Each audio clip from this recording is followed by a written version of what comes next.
Lots going on in the world, and we'll be talking about that here on Pod TV and seeing what folks have to say about a number of these stories that are taking place and that are going on, including elections in Bangladesh, including things that are taking place in other parts of the world as well. As a matter of fact, the Britain High Court says government acted illegally in outlawing a protest group. Palestinian Action Ban ruled unlawful, but group remains proscribed for now, is what BBC is saying. Britain's High Court says government illegally banned a pro-Palestinian group. So, in a blow to Starmer, the UK ban on pro-Palestinian group has been ruled unlawful. So, that is one of the stories that is out there, and there are a number of other stories that are out there as well. So, a lot's going on in the world, and of course, we're always glad to be talking about that here on Pod TV and hear what folks' reactions are to a number of these stories and how they are handling these various stories and all in that space. So, like I said, a lot in place. I know the Olympics are still going on. People are definitely talking about that and how it is impacting their own lives and all in that space. Rubio is warning Europe of a new era in geopolitics before his big Munich speech. So Europe has failed to, in the face of Trump and Putin's wrecking ball politics, is what a top security official has said. So German leader criticizes Trump at the Munich Security Conference, and even the U.S. will not be powerful enough to go along, says Merz at the Munich Security Conference that is taking place today. Ukrainian forces say Russian troops paid them for a fake Starlink service, and Musk Starlink blocks Russian troops' internet access at Ukraine's request. Russian military scrambles to find Starlink alternative after access was blocked. So Ukraine advances in Zaporozhye after the Russian troop loses that Starlink access. And who will police Gaza and how? U.S. security firm that oversaw deadly aid sites in Gaza is in talks for a future role, and U.S. backed plan faces Gaza militia, is what a contractor is saying. U.S. firm that secured that aid site talks with the administration about that new role in Gaza. Former S&P chief executive Peter Murrell has been accused of embezzling 459,000 pounds in that part of the world. So Nicolio Sturgeon's husband, Peter Murrell, has been arrested by police by Police Scotland in connection with an ongoing investigation into some funding that they had going on as well. So definitely that is something that is taking place. And Norway's former prime minister, Thorbjorn Jagland, has been charged with corruption. This is an ex-leader of Norway that has been charged with corruption linked to Epstein. So definitely it looks like the Epstein information is catching a lot of world's leaders. And this is another one that could be going down. And Dubai's DP World replaces their CEO after Epstein links emerge in that case. So definitely that is another person, a businessman that has been named in the Jeffrey Epstein files, replaced as the chairman of a major logistics company. So definitely that is something that people are going to be thinking about in the news as well. And a sister of North Korea's leader says South Korea's drone regret was sensible. So North Korea says South Korea should take steps to prevent violations of its sovereignty. North Korea warned of a terrible response over South Korea's drone flight and all in that space.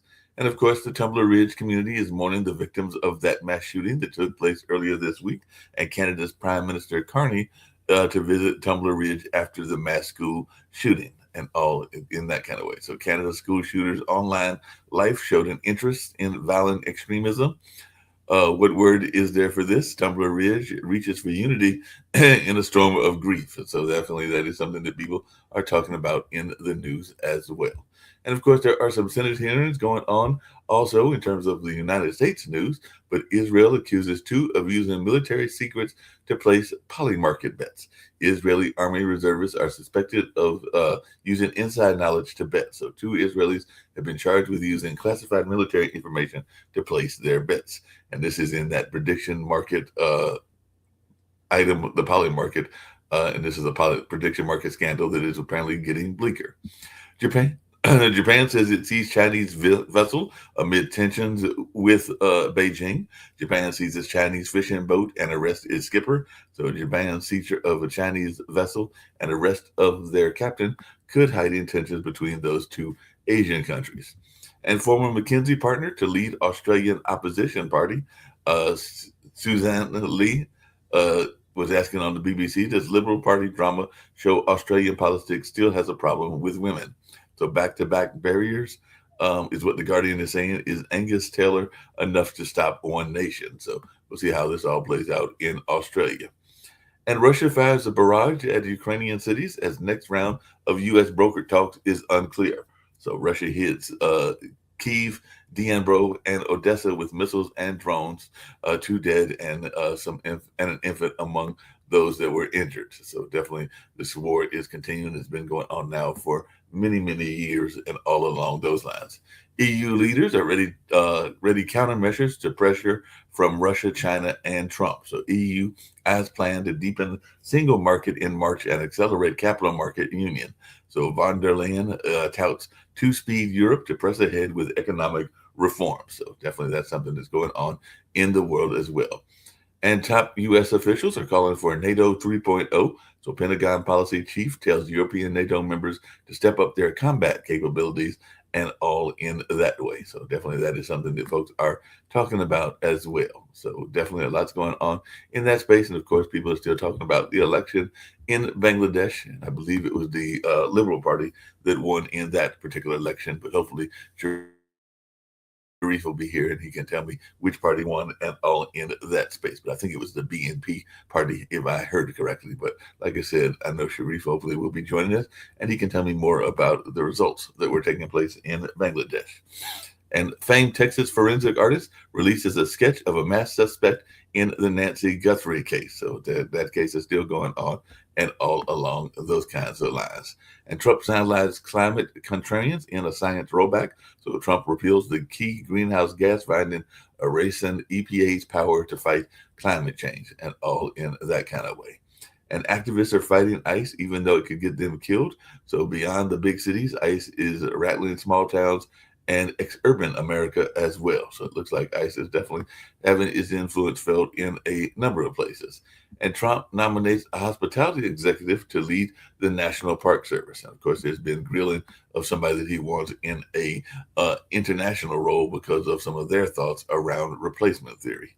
So Tom Homan says federal agents found thousands of missing children in Minnesota. So they're saying that Minnesota was definitely at the heart of some missing children. And the U.S. is sending a second aircraft carrier to the Middle East, sources are saying. So Pentagon to move carrier to the Middle East from the Caribbean. So definitely we'll see how that goes and what people's reactions are to that. And the House Judiciary Committee questioned Pam Bondi on the Epstein files. Democrats eye legal action and GOP seeks answers on Trump administration spying on Congress. So definitely that is something that folks are looking at as well. So a lot's going on in the world and in the United States also. And Trump promised RFK Jr. would restore faith in American healthcare. CNN is saying a year in, trust has actually plummeted. So RFK Jr. made promises to get his job as health secretary, and even NPR is saying he's broken many of those promises. So we'll see what folks have to say in that space. And it looks like we might be heading to another shutdown. The Department of Homeland Security is on track to shut down with lawmakers leaving Washington and an unresolved ICE fight. So definitely it looks like we might be heading toward another shutdown, and we'll see what folks have to say about this shutdown and what's going on in that space as well. So like I said, a lot's taking place in the world. Always glad to be talking about these various items that are taking place and how folks are reacting to these various stories. I do have Rick with me. I don't have Sharif this time around, but I'll bring Rick in and we'll see if other folks join also to see what their thoughts are about a number of these stories. And also we were going to do our next recording of Naked at Night and everything like that. But no, not this Sunday because we don't have the model. Okay. We got to cancel this Sunday. So got the weekend off. Maybe we'll try something midweek next week. There's no problem. Yeah, we can try midweek next week and see how that goes. Maybe a Wednesday or Thursday or whatever. I know I do the online dinner party on Wednesday, but we can see how that goes and who's available or not available. But yeah, we can definitely try to do that. What are some of the news stories that you're following? So yesterday, the revised job numbers for 2025 came out.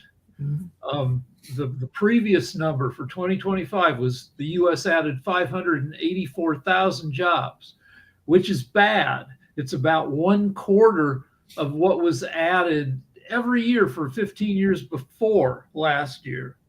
But they revised it down from 600,000 to 181,000, which is an 88% decline from 2024, which is bad. But if you look at it month by month, in the last 8 months of 2025, after Trump announced tariffs that were supposed to, bring jobs back to the U.S., the U.S. only added 12,000 jobs from May through December. That's a 99% decline from previous years. It's really bad. Now, January of this year had decent numbers, added 130,000, but that number is bullshit and it's going to get revised in a few months. But so far, Trump has been terrible for jobs. And if you add that to in his first term, Trump was the first president since Herbert Hoover in 1933 who left office with net jobs loss. His first term, and you can blame COVID, but it was Trump's deal too. Anyway, we lost 4 million jobs in term one of Trump. So he's not the jobs president. He's not the jobs president at all in that space. By the way, I was hoping that Sharif would get here so I could learn more about this gentleman and everything like that. But it looks like the Bangladesh Nationalist Party swept to victory in their first election since those Gen Z uprisings and everything like that. So it looks like that is who won. And it looks like they are center right. I didn't know which way they were, but they're center right. And they secured a landslide majority in parliament and all along those lines. So we'll see how this impacts a country that has had a lot of protests and all along those lines. So even the prime minister of their country, Karki, congratulated the Bangladesh National Party on their victory. So we'll see how this all plays out and if the students and other young people continue their protests and everything like that, because the election marked apparently a major political shift following the end of Sheikh Hassani's 15-year rule. So they had somebody that had been ruling for 15 years, and now Tariq Rahman will be set to become the next prime minister. So we'll see how this all plays out, and hopefully Sharif will come in at some point, either today or tomorrow, or Monday, and can let us know his thoughts about this election and who this gentleman is and what he expects from his country in terms of direction and everything like that. What are people talking about over there in Spain? Nick, I know they've been following the Olympics. I did watch the U.S. have a tight match, at least in the beginning, with Latvia, and then it looked like they rolled to victory after a while. But definitely they were tied and knotted up 1-1 for a long period and everything like that. But I guess they decided to clap down on Latvia, a much smaller country, and go ahead and roll to victory. But they did do that on yesterday and everything. I hadn't seen who had won today in speed skating. And I think we're in, meaning the United States is in third place. I want to say that Italy and Norway are in the first and second position. And I can't remember. I think Italy's in front and Norway's in second, right behind them with like 4 medals behind them and everything like that. So at least that's the last time I looked, and all along those lines. I don't know how Spain's doing in the Olympics, but how are you doing and what stories are you following? Okay, Spain is doing terribly in the Winter Olympics because it's not their sport. So they're not doing well. They do broadcast it a lot. They also did mention the Bangladesh elections, which were pretty big over here. So the thing is, they were nonchalant about it because they don't know much about what goes on in Bangladesh. We'll have to ask Sharif. He knows a lot about it since he lives in Dhaka. Correct. So we'll have to find out for him. Other than that, the only thing I keep getting on my blogs is your friend Bad Bunny versus my friend Turning Point. So they still haven't got over that. In other words, that battle apparently is more interesting than the Super Bowl, Seattle versus the Patriots. Well, apparently there's a lot of Senate hearings going on because I think they're trying to get somebody in an international organization, and apparently he had some very right-wing views about replacement theory and other things. So Cory Booker and others were grilling him on yesterday, and then there's also, of course, the Epstein files and Pam Bondi's testimony and everything like that. So, what are y'all been following those two kind of Congress things that are going on? I know they are now, I guess, getting ready to go on recess, but they were definitely there as this gentleman was basically had some writings worrying about the majority Latin population or people being replaced. Well, the only thing we're looking at is another government shutdown on Monday, which we'll see how that goes because of ICE. So that's about it. But it's I think it'll be a bigger deal once it becomes a bigger deal. I do understand Roger Goodell's calculus of Bugs Bunny coming in is that he believes, which the demographics are showing, that the Latin Americans will overtake. They'll have a huge demographic group in the next 10 years. So he's trying to cater to them, so they'll go to the games. I don't think we understand. They really don't like American football. Part of it is just the size. Like when my wife's about 4'10", maybe 4'9". When she's over here, she's normal. She's in the United States. She's really, really small. Spanish people are really, really small. They are not the big Goliath monsters you have in the U.S. They take to soccer because you don't need to be a Goliath to go play it, and they hate American football. So I think what's happening, he's basically barking up the wrong tree. So as they say in Pawn Stars, that ain't happening. In the meantime, he's killing his own base, which is stupid. So Roger Goodell needs to really go back and look at his books again and see where the NFL is going in the next 10 years. Europe doesn't like him. Latin America doesn't care about him. And it's really an American sport. It's like trying to take curling and send it to Rio de Janeiro. Forget it. But, they're not going to adopt curling. It's just not their thing. So that's the thoughts on that. Epstein does hit here because the thing is he was engaged. It looks like he had an international sex trade operation going. So he hit a lot of very wealthy and influential people. What amazes me is if you're that wealthy, that influential, and so hard to get even an interview with these people. You have to go through that. Yet a guy who's like a pimp can walk in and they just they open up their doors. It's just amazing. So somewhere along the line, these incredibly wealthy, influential people were not thinking with the right head. I mean, they really just were. Well, apparently they're saying that you were talking about the NFL, but apparently they're very serious. And I think that even Rick had mentioned it on a show a couple of days ago, but the NFL is going to reportedly hold its first ever Australian game at the Melbourne Cricket Grounds in Melbourne in week 1. And apparently he's got a lot of plans to go to a lot of countries around the world because apparently, like he said, he's trying to make it more of an international sport and everything. So the NFL is considering beginning the 2026 season on a Wednesday night, bucking a 2-decade trend of holding the NFL kickoff game on a Thursday night. So definitely it looks like they're going to go to a lot of places. So after winning the Super Bowl, the Seattle Seahawks would traditionally host the kickoff game, but according to Puck's John Oren, the NFL plans to also schedule its first ever game in Melbourne, Australia, between the 49ers and the Los Angeles Rams. That is really stupid, and I'll tell you why. When I was in Australia, they play what they call Australian rules football. Right. They have their own leagues. It looks just like American football. It's a pretty cool game. They have their own fan base. They have their own logos. I mean, it's just really exciting.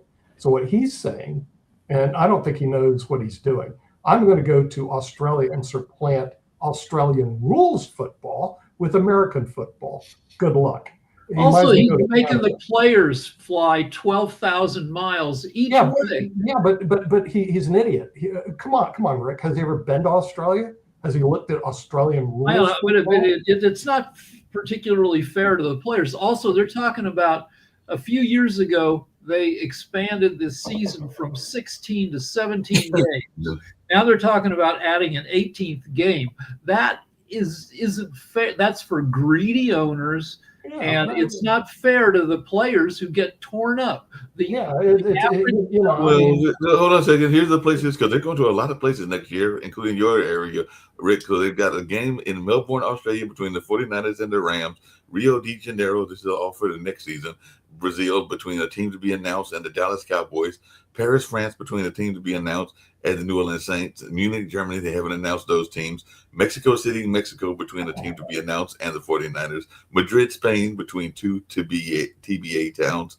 And London, England, at the Tottenham Hotspur Stadium, which is a soccer stadium. Yeah, and it looks like all of those games, except for one of them, have TBA teams, but will be one. Out of 272 games played next year, 9 of them will be played outside of America. Right. Yeah, and he has a chance in Ireland because the college football goes to Dublin now every year. He has got a chance in London and maybe even a chance in Madrid because of the expats that are there. But some of these other places, and Mexico City, I think might be a place because it's pretty close and it has a huge population. But Rio and Melbourne, as they say in Pawn Stars, that's not happening. Well, speaking of things not happening, and maybe we should look at doing things like this too, Nick. But apparently, the Baltimore Banner, and we do have a show that Urban Sun. I got to get with Reggie and see when they're going to come back on and everything. But the Baltimore Banner is a successful digital news startup down in Baltimore, or they like to call themselves sometimes Charm City. They announced plans to expand their sports coverage to Washington, D.C. because the Washington Post eliminated its entire sports desk. So definitely it looks like this digital league is going to look at the possibility of going into that area and all in that space. So definitely we'll see. Has Roger Goodell ever thought about putting a professional team in Mississippi and Alabama where football is a religion, or even in South Carolina?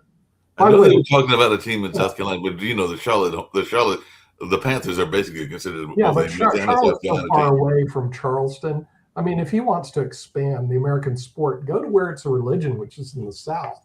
Go to Charleston, South Carolina. Go to Harris. Go to Jackson, Mississippi. Go to places where that people respect the sport.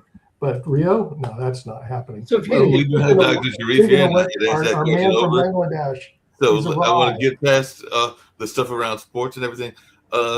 We were talking earlier, and I just knew what I found out online. But can you tell me how folks are feeling in Bangladesh about the election? It looks like a center-right winner. That's a big thing. Right person won. But how are your students feeling about the election? This is a very good question. You can see not only my students, many high-quality politicians. I think Port TV shared our content in between their network. Those who join in World Talent Economic Forum podcast, let's Ali Nawaz Mahmood Khoyam, my uncle Barrister Mahbubuddin Khokon, he is also Supreme Court Lawyers Association president in Bangladesh. Even many fellows of World Talent Economic Forum institution, they win in the elections. Maybe they will form. Definitely, they're already forming the government, and I think already they joined this Port TV network through my dialogues, through my things. And beside that, World Talent Economic Forums, we go for many innovative summit. Let's say we develop the urban plan for Bangladesh, or what the politician can do for Bangladesh, what will be the future of this world, how they can uplift their community. We go for urban planning, we go for summit, and I share in the email. I think thousands of peoples they join in my summit publicly. I do it in Chittagong, I do it in Rajbari, I do it in all of these Bangladesh different communities, and it's look like everybody trusts World Talent Economic Forum as well as Port TV. So many of our fellow, good point, they win in the elections. Many powerful politicians from South Asia, from Bangladesh, they win in the elections, and they are our long-term fellows, and they like our innovative discussions, dialogues, and everything. Students, yes, some of the students doing good, some of the students who cannot perform well, but this is the futures. They can take the preparations. But one thing is very important, because what we understand from the social media, these right-wing politicians and other things, it's actually improving in Bangladesh. Maybe USA supports some right-wing politicians, Islamic politicians, and other things. But interesting point, these Bangladesh nationalist parties, those who support our like our freedom fighters, those who support our independence, they actually win more than 200 seats. It's a two-third majority. So I believe a lot of things happen, but Nick, this is very good time. You can visit Bangladesh, meet with by the Bangladesh way, prime ministers, I'm glad Bangladesh you're prime here. minister, and they know you. Many of the politicians win I'm in the glad you're parliament. here. I'm looking to go to your city. As a matter of fact, I was looking yesterday because a couple things that I learned about Bangladesh. Number one, you have an intercontinental hotel in Dhaka. And my Yeah, wife we and I, have. we love the Intercontinental Hotel. So when I travel, I always stay at the Intercontinental. I just think they're great. The people are great. And so I thought, well, let me go look at flights. So I looked at flights. I have to stop at Doha or Dubai, which I figured I can avoid at Dhaka. Yeah. And I was looking at all this stuff. What do you do? Well, the Intercontinental is about 5-minute walk to the University of Dhaka, which I don't know if you know where Yeah. that is. Okay. Yeah. So I can actually walk to there. Then they've got some really good touristy things to do. They have all these palaces and stuff like that.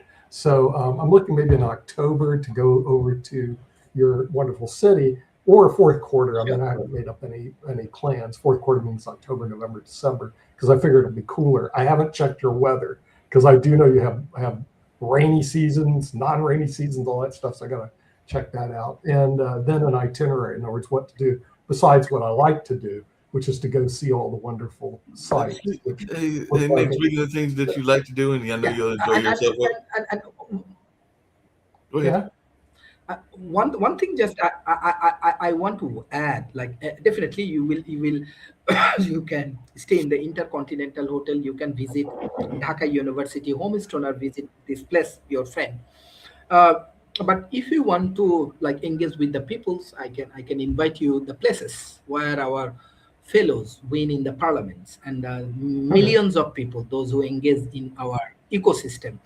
You can connect with them, and many people know you. So regularly I Well, share how far is podcast and other Parliament things from the Intercontinental Hotel? Not so far. It's a maximum 40 minutes to 1 hour drive. Not so far. Really? Wow. That's because you live in a big city. Now, here's the funny thing about Dhaka. A lot of people it's not so far. It's the second largest city in the world right now. I mean, so you're talking about one of the largest cities in the world. Seriously. Well, speaking of the largest cities and everything like that, and definitely you got to go there and visit, and maybe I can get some money. Or also, what are we doing, Nick? Since I got you on the air and I can put you on the record, what are we doing about South by Southwest? Because I know at one point You're going to have to ask Kim, because no, Kim told me to ask you. Oh well, I got to talk to her then, because I don't know what she's doing. She's in charge of that project. You know, I do international projects. And I think this Pod TV is and our network. I'll send Mark to Dhaka. I want to invite you all, even Rick Rosner, and many people knows you, right? In the political, I can remember in the campaign I share our Pod TV show. Yeah, and you air a lot of our programming on the because. I know you hear a lot of our content. I did have a question for Rick really quickly, but first I got a question for you, because I have a new idea, and not everybody's gonna like the idea, because not everybody likes. There's a whole war between pet owners as to whether cat people are better, dog people are better, or fish people, or whatever the other pets that folks have. The people have all kinds of pets, but apparently there was another sport that was airing at the same time as the Super Bowl. It didn't do as good as the Super Bowl, because apparently the Super Bowl averaged 124.9 million viewers, which was down from last year, but still good enough for the second highest audience in the game's history. But apparently there's something called the Puppy Bowl, and the Puppy Bowl was having its 18th version, and it featured 3 Pennsylvania pups and drew 15.3 million viewers on Animal Planet and across the Warner Brother Discovery Channel, the show's biggest audience since 2018. So 15.3 million isn't that bad. Can we find some cats and maybe have a cat bowl or a kitten bowl or something like that? And maybe we can air that on the network, because apparently there's a lot of people that were watching the Puppy Bowl and everything like that. So the puppies were over there playing their own version of football, and it drew a lot of attention on the Animal Planet. So we're Pod TV. Maybe we can have the Kitten Bowl or the Hamster Bowl or something like that. So what do you think, Nick? Are you ready for us to sponsor a Yeah, I mean, you find out in Turkey they have a lot of feral cats, which are cats that don't have a home, but everybody feeds them and takes care of them. But here's the reason why everybody takes care of cats in Cairo and in Istanbul. Cats eat mice.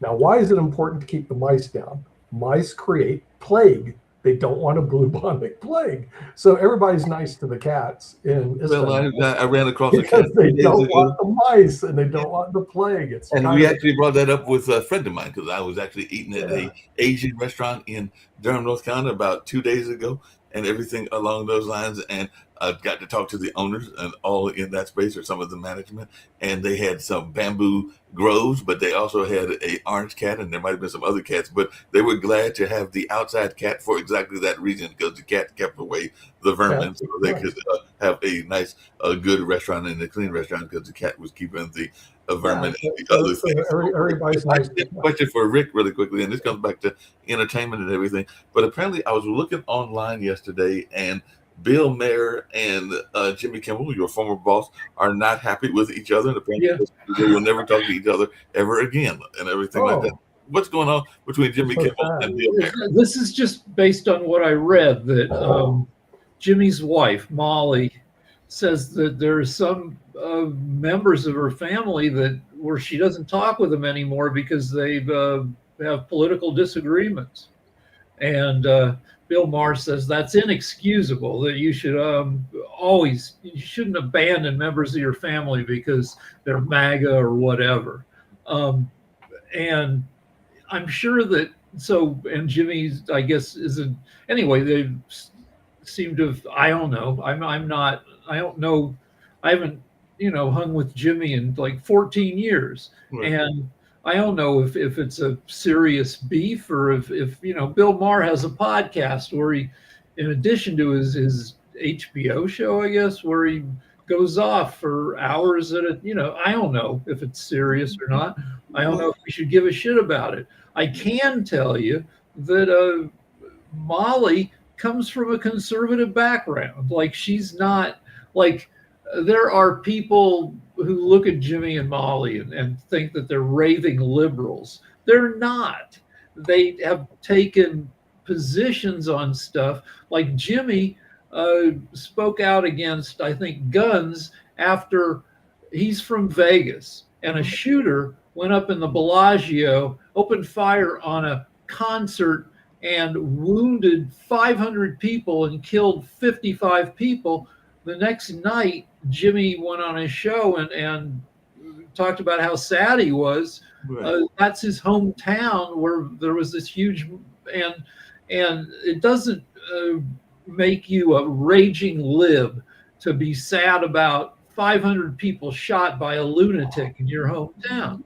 No, that doesn't make me raging lib, Molly comes from the Midwest, from, like, I think St. Louis, and she went to, like, KU, Kansas, or who has the Jayhawks? Kansas State?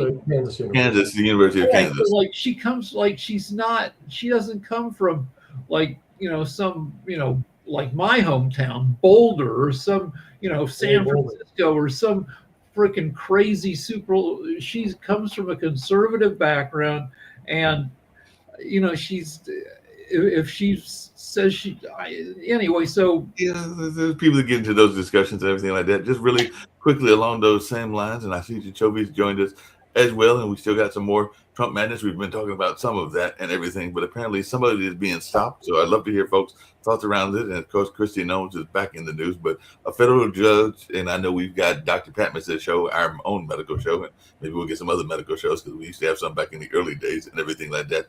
But the federal judge has blocked Trump's plan to cut $600 million in health funds. So apparently he wanted to cut $600 million in health funds, which I'm from pretty blue. Sure. You got to add blue states. He wants to cut $600 million from blue states. Trump said when he ran for president, his second term would be about revenge.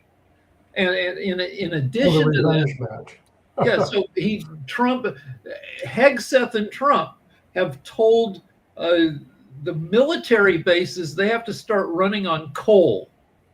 Trump got rid of the EPA regulations that considers, he stripped the EPA of the regulations that consider greenhouse gases as Oh, dangerous. He trashed that. So now car manufacturers are free to go back to gas guzzling cars. They don't have to hit a schedule to reduce emissions. Trump is just laying waste on behalf of. I mean, coal is freaking ridiculous. We're down to 40,000 coal miners left in the U.S. Coal is more expensive to use, not even considering the grime it creates compared to later iterations of solar and wind. It's expensive, it's dirty, and it's just Trump saying F you to people he doesn't like. It sounds like he's saying if Then you you make West plastic. Virginia great again. It looks like Sharif has a little movie. Let's see if we can play it. I like movies. Okay, we like movies. This is the things I'm just sharing our summit, because this is real people. Always we discuss about AI, human intelligence, and many more things. So and definitely they are our audience of World Talent Economic Forum, as well as Pod TV.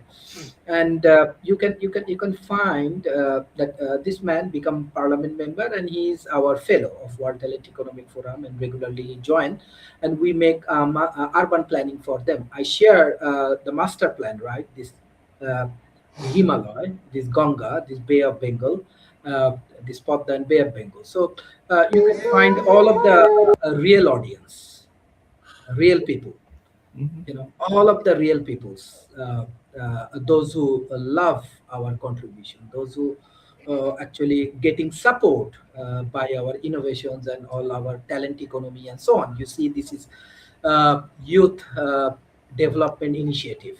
So this is the way actually we engage with our grassroots level communities, and we are supporting our initiative. And politically, I'm again sharing, politicians, corporations, academia, NGO, corporations, all of the people, through our initiative, they thought that this is the right thing for Bangladesh. This is the right agenda for our elections. Even I write, I write a lot of books and scientific papers. So we call it technocracy, like model like Singapore and South Korea.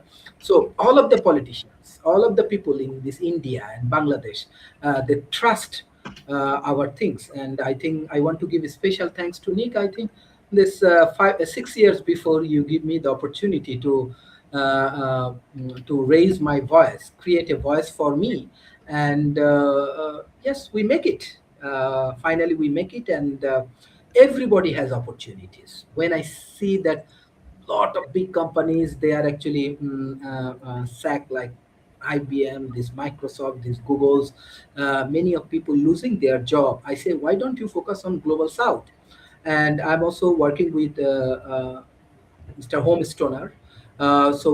Pacific Crime Business Council, CC Forum, and this World Talent Economic Forum with Global North, what Port TV is doing, and with Global South, because we have billions of people, billions of youth.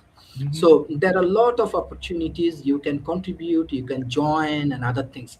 Again, I request, in the politics, I see two strategy. One party, they only focus on social media, and they took control over social media in Bangladesh politics, and they're getting huge support through the social media.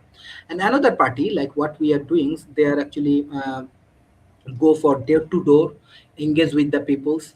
They use local medias, also social medias, and many more things, and they get maximum benefit. So I just want to say, Nick, you have a very bright future with your Port TV. Very bright future if these innovative discussions and thought process, as well as some action, like Yeah. we can develop housing for these people, we can develop new education for a system for these people, you can develop a new healthcare system for them, you can develop energy for these people, you can even train them for new investment opportunities, and through this process you can engage with billions of people. And I'm very happy how I'm getting support by North American people.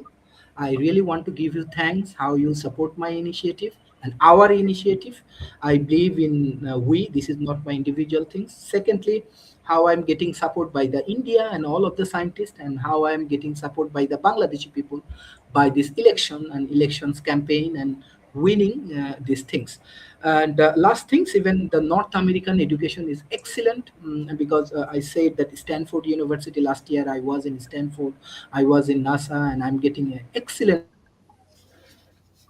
by this scientist and inventor by the North America.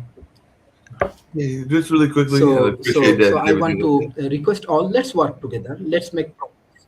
Yeah, we definitely have to work together and everything. And I know that's one of the things that you definitely promote regularly and all along those lines. And that's even kind of what they were talking about with the gentleman that was being inducted or trying to get appointed to an international organization, because apparently he was trying to say that there is a difference between unity and diversity and all along those lines. And he also had the replacement theory, which I know that Jacoby has talked about, and all in that space. So he's been getting grilled in Congress. But Kristi Noem is back in the news, and I'd love to hear y'all thoughts about that, because apparently she fired a pilot over a lost blanket, but then she was forced to reinstate him in order to fly home. So apparently, I guess this pilot has somehow managed to lose the blanket that is maybe. They switched planes, and the pilot forgot to bring her special blankie from one plane to the other, so fired. Except they had no other pilot, so rehired. So, but what the most interesting part of this, I think, it's a long article. Thousands and thousands of words about what an asshole Kristi Noem is, along with the guy she's banging, Corey Lewandowski. But what's interesting about it is it's in the Wall Street Journal, which is owned by Rupert Murdoch, which the journal is generally in the pocket of the Republicans. And here they are running a vicious article about Kristi Noem. Yep, they definitely would run that vicious article. And, I guess it's like Linus. Everybody's got their favorite blankie and everything like that. So maybe that was like Linus and his blankie. So those that also, she has bought a couple of jets to the tune of, I don't know, like 140 million. But the jet she's using, I don't know if she bought it or not. She's flying around as her personal plane in a 737 MAX. Now that's a plane that we fly around on with 250 other people. When if I want to fly to Albuquerque, it's going to be on a 737. What the heck is Kristi Noem doing? Commandeering a freaking 737. My question is, who's paying for it? Are we as taxpayers? Yes, we are. They mentioned we are getting ripped off big time by this Kristi Cream person. Because first of all, she's an idiot. And she's playing way above her class and station. Didn't she come from like South Dakota or North Dakota? No one lives there. Yeah, okay? She has no law enforcement experience. She has no experience in life. I mean, and what does she had? Why did we hire her? Well, Trump hired her. We didn't hire her. Trump hired her. Why did Trump hire her? Because she appeared with him at Trump rallies and kissed his ass. Yeah, but that's his only requirement. Doesn't he have any requirement? Well, he has a certain type. Like, if you ever notice, a lot of the people, Pam Bondi, Kristi Noem, they are the blonde stereotype, kind of like his wife. He hires incompetent people. These are not. He also has particularly with the women's he points, he has a certain. Also, because that just says how dumb Kristi Noem really is. I mean, I have a question to all of you. Is there one competent person that Trump put in his administration, cabinet, and so on? Probably Marco Rubio. He's probably okay. Exclude Marco Rubio, who could be kicked out. If you exclude Marco Rubio, I'm sorry, Sasha, you are really digging the bottom of the bottom. No, I don't know anybody who's competent. No, I mean, anybody competent working for Trump worked in his first administration, like Rex. I keep bringing up Rex Tillerson. Quit. Yeah, they all quit because they didn't. Tillerson. Yeah, he's a bad. Trump is a bad boss to work for. Tillerson lasted a year, and then he left with bad things to say about working for Trump. Didn't Trump be in The Apprentice, and he actually eventually got some decent people through The Apprentice? Okay, then he gets to play real president, and he gets a bunch of morons to surround himself with, only because the two criteria is A, did you kiss his rear, and B, how hard did you kiss it? Those are the two criteria. It's not whether you're competent or not. And So speaking of Trump and his Real incompetence, quick. if he was a football coach, he wouldn't last because well, speaking of football coaches, because I had a question for there's Jatobi, no because I know he follows sports just like I do and everything. Before you get Is that this question, something else. Jatobi, is this Super Leagues that we're about to have? Because I've seen Mark, I football. wanted to get to the other question because Go they ahead, were go ahead, talking go about- ahead, go ahead. Yeah, I Go wanted to ahead, get to Jatobi. this real quick because Sasha asked if anybody was competent. There's nobody competent there, not even Marco Rubio. The reason the people are hired is because they're yes men. They will Yes. do anything and everything that Trump says. That's how they got hired. For example, RFK already said that he snorted coke off of toilet seats. This is who you hired. As you see, Kristi Noem has no law experience. Marco Rubio is supposed to be good with Cuba, but the thing is, he's already told Cuba because Trump, hey, we're going to take over Cuba just like we did Venezuela. So there's nobody competent that's with Trump. The only thing you have to do is say you love Trump, and also not be black, because Tim Scott got screwed out of that. He went on stage talking about how much he loved him and never got a job from Trump. So that goes to show you who Trump is hiring. And in terms of The Apprentice, Trump didn't hire or let people through on The Apprentice. That wasn't Trump at all. It's a scripted show. So they scripted those individuals to go through. So it has nothing to do with Trump. Trump was just the character on the show, and people bought into the character. Hey, wait a minute. Very Don't diss little Marco bit Rubio. in Marco American Rubio went to media. the University of Miami. Here's what's To happening. you, baby. Marco Rubio is very of tariffs is so don't buy into Marco Rubio not being because he competent. has no resistance from his cabinet or from his party or anywhere. Now it came to the point that there are a lot of international alliances and trade blocs are being built where US has not been invited at all and not even been notified of such meetings. And right now the US is ready to negotiate the Mexico, US, Canada NAFTA? NAFTA deal. No, how is it called? NAFTA? NAFTA. Yeah, but it came under a new name a couple of years ago. So that one, guess what, is not going to be not even negotiated by Canada, not even discussed. There will be no show up for these so-called negotiations. Canada does not need US, period. Canada is now already signed agreements of oil deliveries and gas with Japan, with South Korea, with Europeans. They're now talking about doing it. So US will be excluded from America. America will take heavy losses. 31 states completely depend on trade with Canada. It's energy, electricity, it's rare earth metals. It's just name it, anything.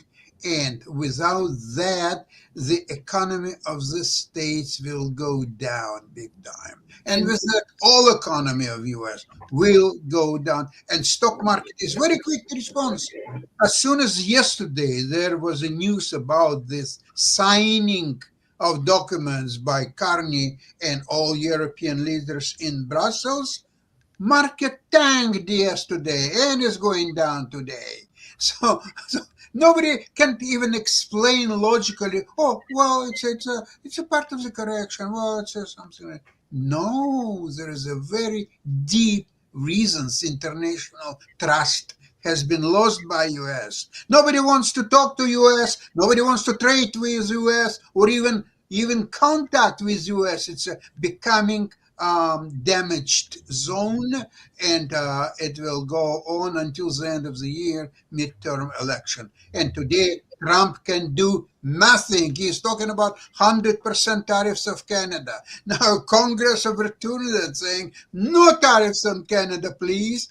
So this will go now to Senate, and then the Trump will probably veto decision of both the lower house and the Senate, and so on. In the meantime, there is a government shutdown already, and this is a horrible situation where America never been in the last 249 years. Sasha, hold on a second. Sasha, speaking of that and everything along those lines, hold on. Speaking of that, because we have another issue, because we got the Olympics going on, but the World Cup is coming up, actually, ironically, around the time of my birthday, and I think there's some games up in Philadelphia, but it's like in June or July, and the U.S., Mexico, and I think Canada are hosting a lot of the games and everything, but they're saying that fans have already found themselves in a heap of controversy because of ICE, with several fans reportedly canceling their tickets or calling out Trump and his administration. So soccer fans from several nations also find themselves at a disadvantaged position based on the travel bans imposed by the U.S. But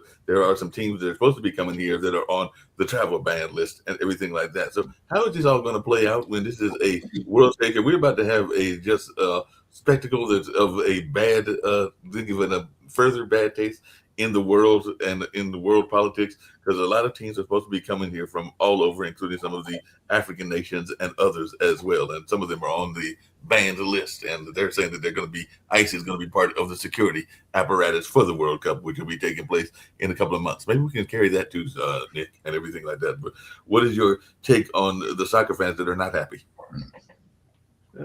They're right to not be happy. Like when you come to a country for a sporting event like this, you're spending a ton of money, and you should expect to have a good time. I think they should be thrilled to come to the United States of America, the land of the free and the world's strongest economy, no matter what Sasha says. And the best soccer team. And the best soccer team. The best of the best. If you look at Canada, they're having a hard time paying their bills. They can't even buy oil and gas, so they had to cut their flights. This is the headlines from Al Jazeera. They had to cut their flights to Cuba. Why would they even fly to Cuba? Who knows? So it's Canada's economy that's in shambles, not the United States of America. Please. Well, the shortage of gas in Cuba is inflicted by the United States. That's their problem. Canada has no problem. We have individual states. Back from Cuba. We have individual states like Florida, Texas, and California. That's economies bigger than the whole country of Canada. So Canada is like a little flea on a huge elephant called Nick, I'm surprised by how naive you are. All this great economy is based on AI trade. One company bought 100 billion shares of another company, and 2 months later saying, oh, it was just a letter of intent. And in the meantime, both stocks went up and then both stocks went down. No jobs were created at all. No economy, no benefits. We don't need jobs. Wait a second. Wait, real quick. I gotta ask Nick. We'll just have to explain this to you. I don't know where you don't. Nick, I got a question. You said that Canada is stopping flights. No, I'm not saying it's on Al Jazeera's news. Okay. They're stopping flights because of lack of fuel. It's hard for me because to Cuba has no fuel to refuel these planes, and that's happened because of the U.S. It begs the question: why are you flying to Cuba? Why would you fly someone? Why are you flying to Cuba to be? Hold on. Is Canada kissing Cuba's rear? Nick, hold on. Now there is a refueling situation that has to go on Cuba, but why did you not talk about that their Canadian is that WestJet, a Canadian airline, is stopping flights to Orlando? Well, who cares? I mean, that's the reason why. I'm just looking at Wait a second. It doesn't fit your narrative because you know what? You know why they're stopping flights? It starts off with Nick, I asked you a simple question. Nick, you know why they are stopping flights? They can't make any money up there. No, Nick, why are they I have several friends who are renting properties in Florida. It used to be a couple of years ago, but it was impossible to rent anything or buy. Today, go to any place and you will find an apartment in Florida. It's easy because everybody is leaving Florida. Okay, Nobody Florida, needs it. Florida has If you want to extremely know strong why they are economy. stopping flights, Nick, Now, come on, you guys are out really, there, it's really actually public smoking some information. stuff up there. You're cutting the flights because Liberal, actual right? travel has dropped a Right, lot. so So they're- let's get back to the World Cup. The Los Angeles is hosting 7 World Cup games in June and July. We will show you a good time. We will overwhelm any ICE forces, but just to be safe, if you're coming from a Latin American country, lose the little Jesus, lose your cross, put on a yarmulke, and try to pass as Jewish, and then ICE will hassle you a little bit less. Wow. Speaking of being hassled a little bit less, just really quickly, Jacoby. Wait a second. ICE will hassle you a little bit less, but So- MAGA will hassle you more. Yeah, but no, LA, we don't have much in the way of MAGA in LA. It's very hard to find MAGA. It's hard to find MAGA except for your co-host and everything like that. Hey, Jacoby, just really quickly, and that's the other story I was going to get to, but we can also deal with it on other shows, including hopefully some sports shows that we'll have as well. But what do you think about these super conferences? Because apparently I think it's the Big Ten. Yeah, I think it's the Big Ten. It's about to have a 24-team league and everything. That sounds like too massive to me, but maybe the ACC is going to become that massive as well. But they just announced that they're not going to have a championship series, but they're going to have 24 teams and everything like that. That seems too big to me, but maybe I'm overthinking it. What are your thoughts, Jacoby? This is money. It's money. Who are they adding, Mark? Who's the Big Ten adding? They'll get them to that level.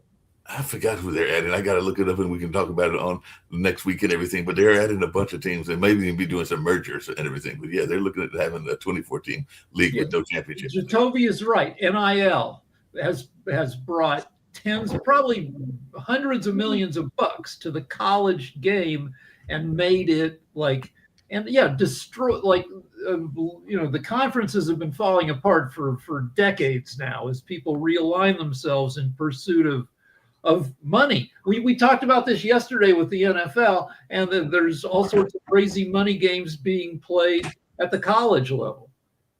Yeah, and did you see Chambliss, the guy who's University of Mississippi quarterback, looks like Chambliss, who's a great quarterback, by the way.